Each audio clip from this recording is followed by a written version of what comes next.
When people see capoeira for the first time, questions soon follow. Is it a dance or is it a fight? Why do they play instruments and where does he come from? These are all valid questions, but to truly begin to understand capoeira, one must first go to those who have dedicated their lives to the art, the masters. Master Loca, a three-time national Brazilian capoeira champion, heads the group Capuraginga. Tudo que eu falar para você de capoeira, entendeu? Ainda é pouco, porque a capoeira é um universo muito grande. A capoeira é cultura, é esporte, é a nossa raiz brasileira. E, sem dúvida, o esporte genuinamente brasileiro, a arte marcial brasileira. Mestre Bimba reconheceu em 1973, na década de 70, como esporte genuinamente brasileiro. E capoeira é, como se diz o mestre Pastinha, tudo que a boca come. Eu creio que ninguém, nem o mestre esperava que a capoeira se tornasse uma coisa tão grande assim. The life of the master revolves around capoeira. They dedicate their lives to teaching its techniques, culture, music and language to students all over the world. The path to becoming a capoeira master is a difficult one indeed. Not only must one pass through years of rigorous physical training, but also one must be a student of history, psychology, music and philosophy. Masters must serve as examples of perseverance, strength and wisdom. While Master Loca now travels the world teaching capoeira to thousands, like all who practice capoeira, Loca started out as a simple student training under a master.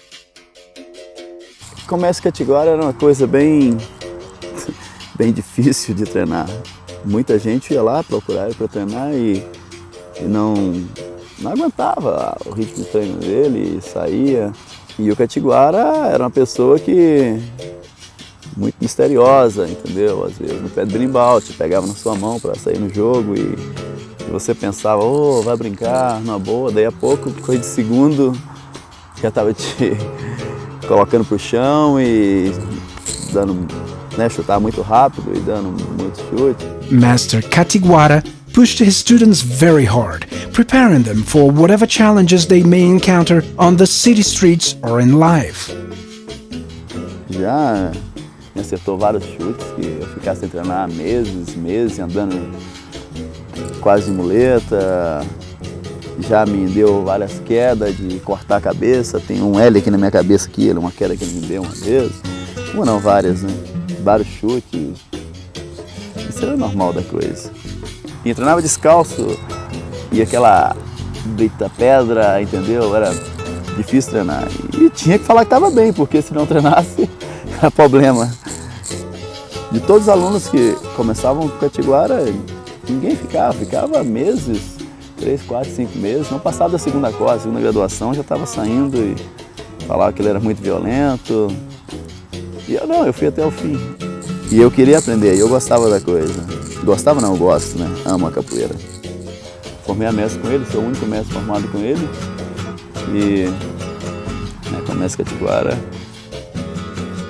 As capoeira grows and expands, genealogy becomes a vital part of the culture. To be able to trans one's capoeira heritage to Mr. Bimba or Mr. Pastinha, the founding fathers of modern-day capoeira, carries a lot of prestige in the capoeira world. While capoeira must adapt to new cultures and countries, the older masters or grandmasters serve as a living history to remind students of the roots of capoeira. Eu cheguei, eu estou cansado. Eu cheguei de muito longe. Grandmaster Dunga trained with both Master Bimba and Pastinha and recalls days when practicing capoeira in public was grounds for imprisonment. Bom, vai chegar grão-mestre, o capoeira, a primeira coisa na vida, tem que se sentir como escravo. Sentir, né, a dor das algemas nos braços. Na Praça 7, tá, em vários lugares, em Minas Gerais, fui preso pela capoeira, por ser capoeira. Nenhum capoeira sentiu a dor das algemas no braço para defender a capoeira.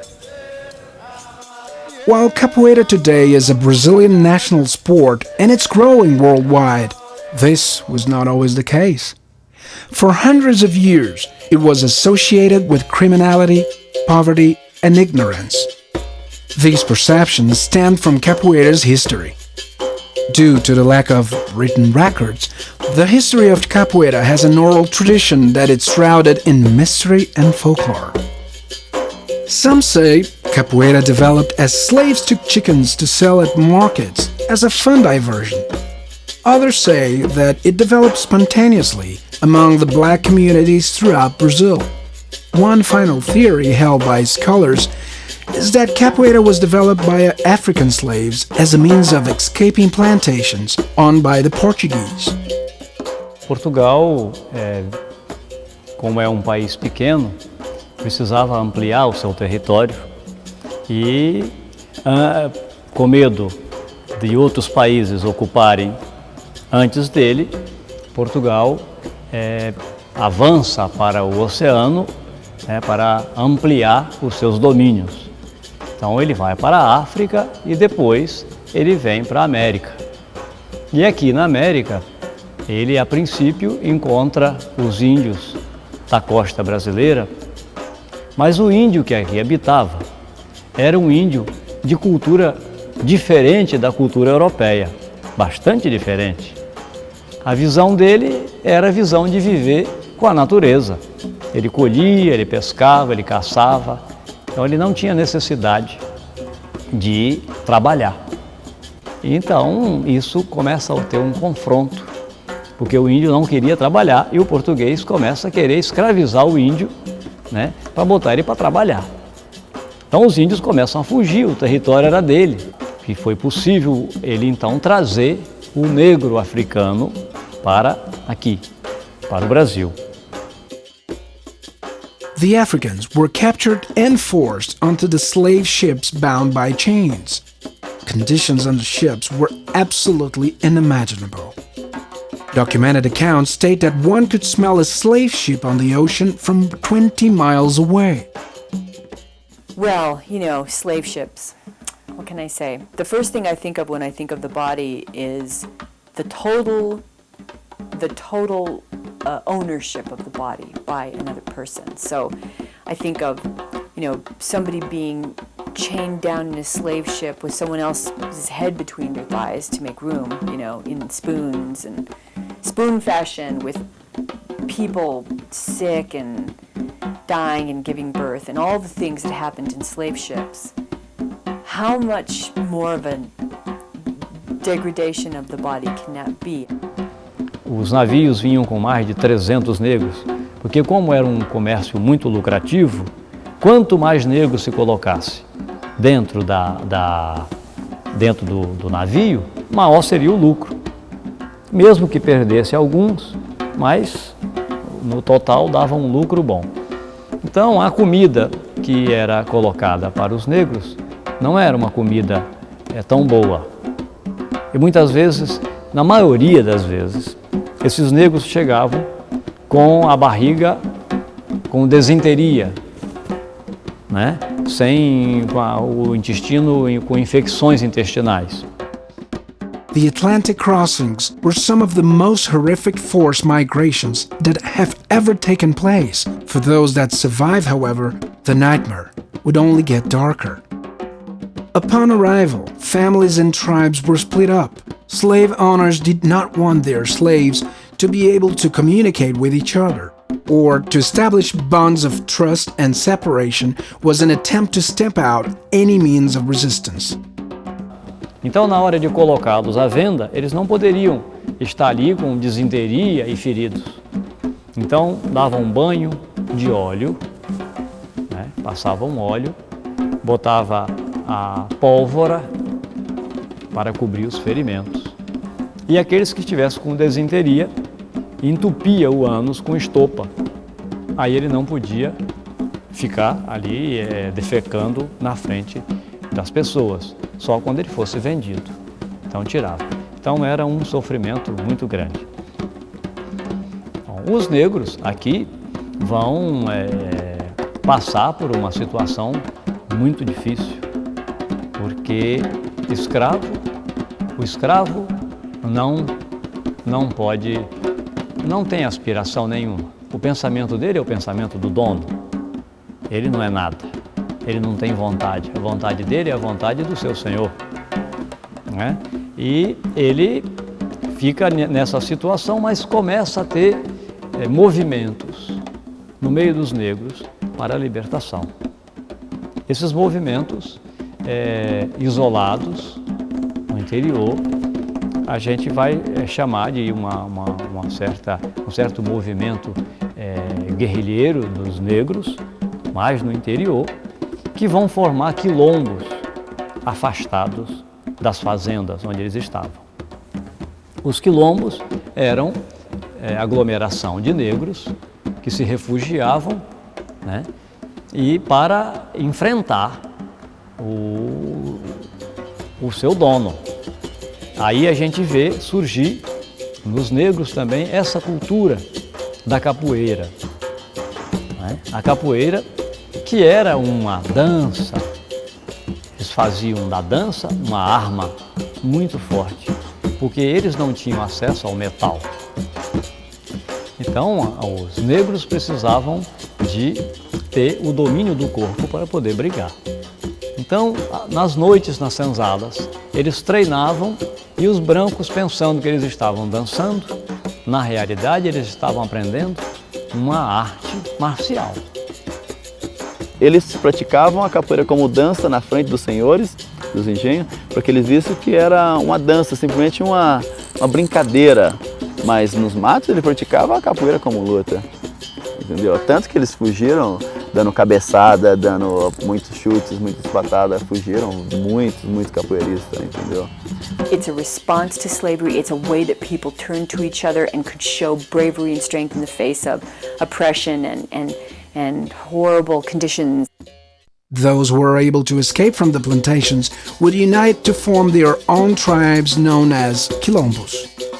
The largest of them all was known as Quilombo dos Palmares, which established its own government and judicial system and remained free for 80 years, despite constant attempts by the Portuguese to destroy the tribes. Capoeira was soon outlawed, and the elite ruling class began to look upon those who practiced it with disdain and suspicion, a viewpoint that was to haunt capoeira and its players for nearly 400 years. However, by banning capoeira, the Portuguese transformed it from an art form to a symbol of freedom. In 1888, Brazil was the last nation in the world to officially outlaw slavery. The country also began to move from a rural to a more urban setting, with poverty-stricken hopefuls moving from Brazil's interior to cities such as São Paulo and Rio de Janeiro. Upon arriving in these larger cities, many were forced to work on brutal and competitive streets. Early in the 20th century, capoeira players, or capoeiristas, were often called upon by politicians to intimidate those who would vote for a rival, or by crime bosses to collect on debts. Isso tinha capoeira como vandalismo, entendeu? Como a parte ruim da coisa. Não tinha capoeira como uma cultura, como um esporte. Tinha capoeira como as pessoas usavam, as pessoas de cor, as pessoas negras usavam para roubar, entendeu? Para bater nos outros, para usar como luta, para se beneficiar porque era capoeirista. Capoeira became associated with the seedy underbelly of street crime. The police pursued all those who played capoeira with vigor. In order to protect their identities, capoeiristas adopt nicknames, a tradition which still carries on today. Musical instruments, which had been a part of capoeira since the plantation, were also used to warn nearby capoeiristas of approaching police officers. Então, na década de 30, ele criou a regional e fez uma apresentação para o presidente da época, que era Getúlio Vargas. Fez uma apresentação e mostrou o lado bom, ou seja, não o lado do esporte capoeira, o lado da coisa bem feita da capoeira, entendeu? O lado esporte, as pessoas vestidas com uniforme, tudo. Então, o presidente na época viu que a capoeira era um esporte e não era aquela coisa de vandalismo, entendeu? Então ele liberou a capoeira para ser praticado, entendeu? Em academias. E aí o Mestre Bimba registrou a primeira academia, né, o Centro de Cultura Física Regional Baiana. Capoeira regional, or regional, implements a systematic training method, specific musical instruments, and the incorporation of other fighting styles. Other capoeira masters soon followed suit, and after several attempts, Mestre Pastinha formed the Sports Center for Capoeira Angola in 1952. Mestre Pastinha taught a style called Capoeira Angola, which is characterized by ritual, playfulness, and theatrics of movements.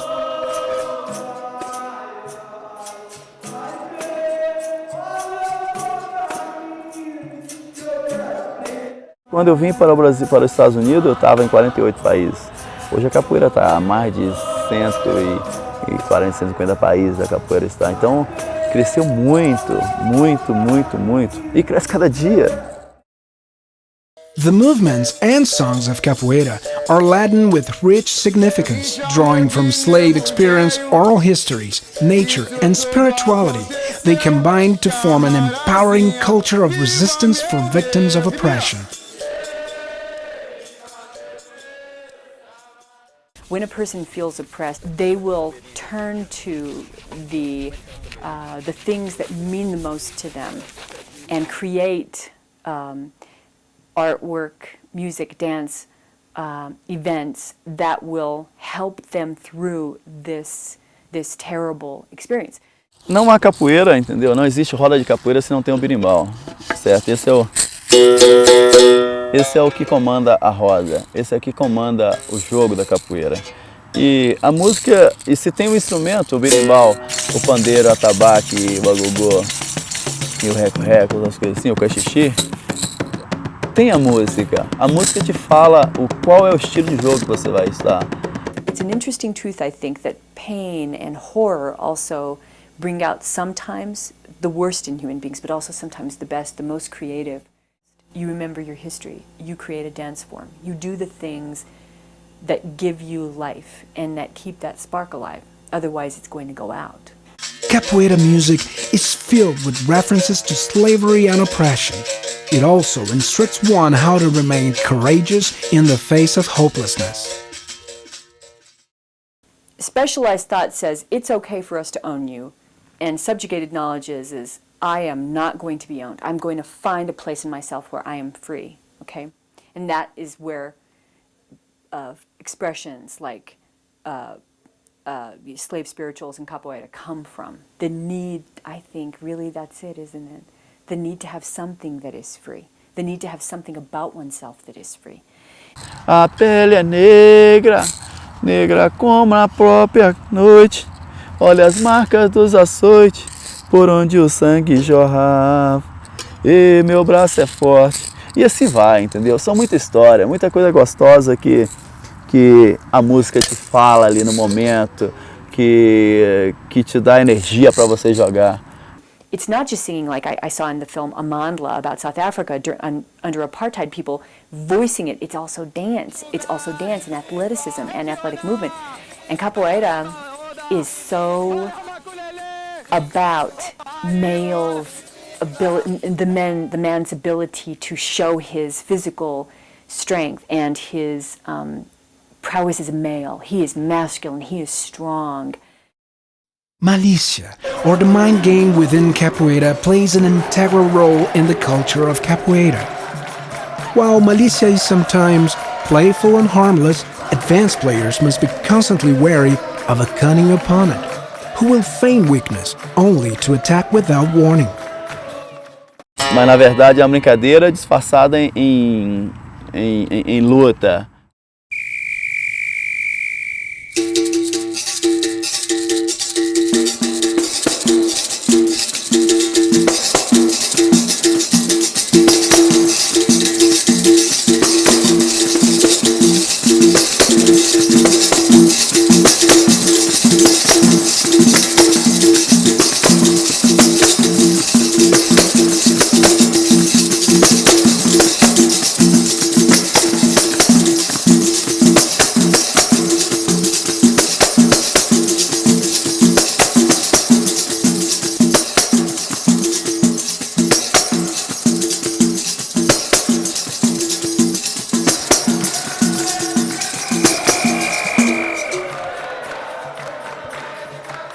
There are great debates as to whether breaking dance moves have been influenced by capoeira. B-boy pioneers from the Bronx claim that they had never heard of capoeira when breakdancing was in its early stages. On the other hand, capoeira advocates point out that in the early 70s, a capoeira dance troupe headed by Master Gelao would often perform demonstrations on street corners in New York City. Others say that they are both African-influenced art forms that develop independently hundreds of miles away and 400 years apart. One thing is for certain, there are some very distinct similarities.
Besides the movements, there are also other similarities in the cultures of breakdancing and capoeira.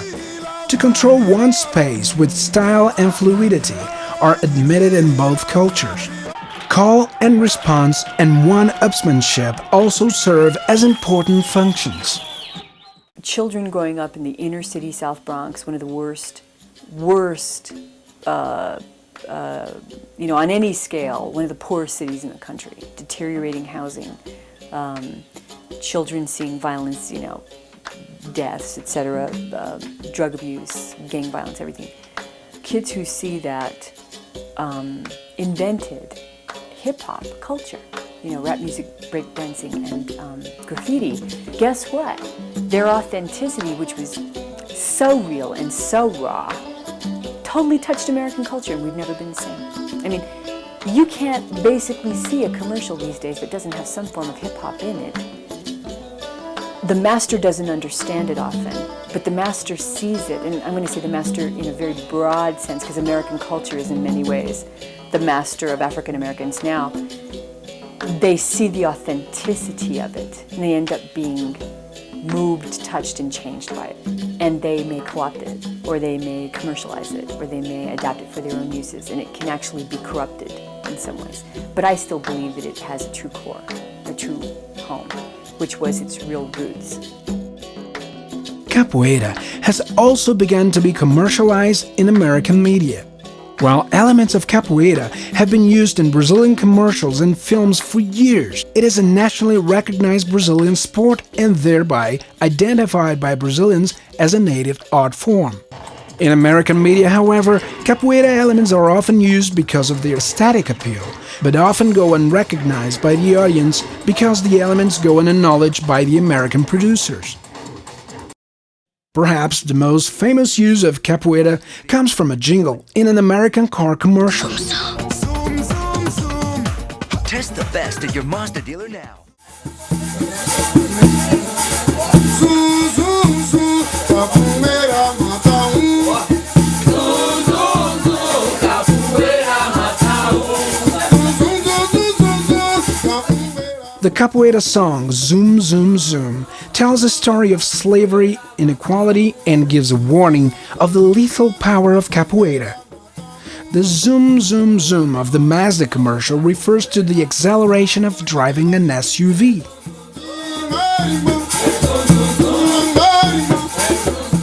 Capoeira gave the people who played it hope and strength.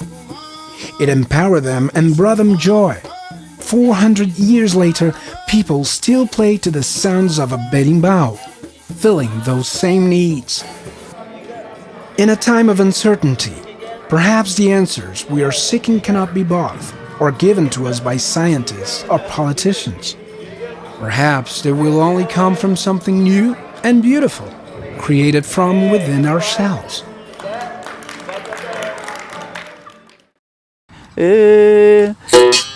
Que adianta ter estudo? Do que adianta ter estudo, oiaiá? Se eu posso me comparar, eu sou doutor, com minha arte popular. Eu toco meu berimbau, a minha tabaque e meu pandeiro. Olha, eu ando pra esse mundo com meu jeito brasileiro. E vocês que são formados, pensam ter educação, coisas panham pra comer, o que você joga no chão. Mas a minha educação não foi a escola que me deu foi a capoeira. Hoje eu agradeço a Deus escola, meu Deus, oh meu Deus, oh meu Deus.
Capoeira fora do Brasil.